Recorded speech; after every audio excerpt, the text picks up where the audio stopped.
qui s'est rendu ensuite dans la zone rouge qui est très dangereuse, qui est fermée au public.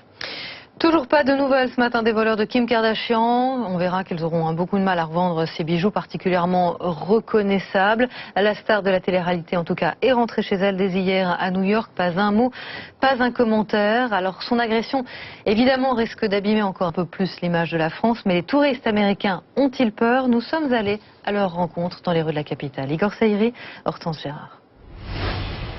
3 600 000 Américains ont visité la France en 2015. Paris est souvent un passage obligé.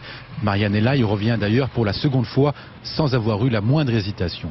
Je n'avais pas peur de venir, mais au petit déjeuner ce matin, j'ai vu 2 soldats avec des fusils et cela m'a beaucoup préoccupée et m'a rendu triste parce que je ne pensais pas que le sujet était si sérieux.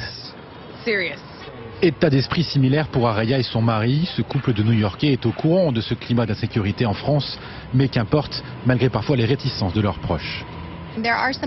Il y a des Américains qui ont peur de venir ici. C'est un sujet de discussion là-bas. Mais certains choisissent d'avoir peur et de rester à la maison. Nous avons choisi de découvrir le monde, et Paris particulièrement, qui est une ville superbe. Le problème, c'est que les chiffres du tourisme en France ne sont pas bons.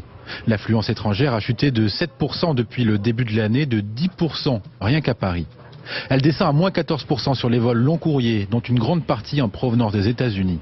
Le risque d'attentat est une cause, mais pas seulement.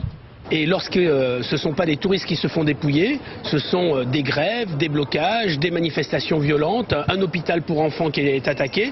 Depuis 1 an et demi, nous subissons ces images tout à fait déplorables de la destination France.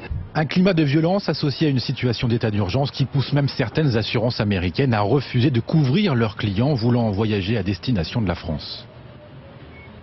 La rentrée, c'était il y a 1 mois et c'est déjà le moment de penser aux inscriptions.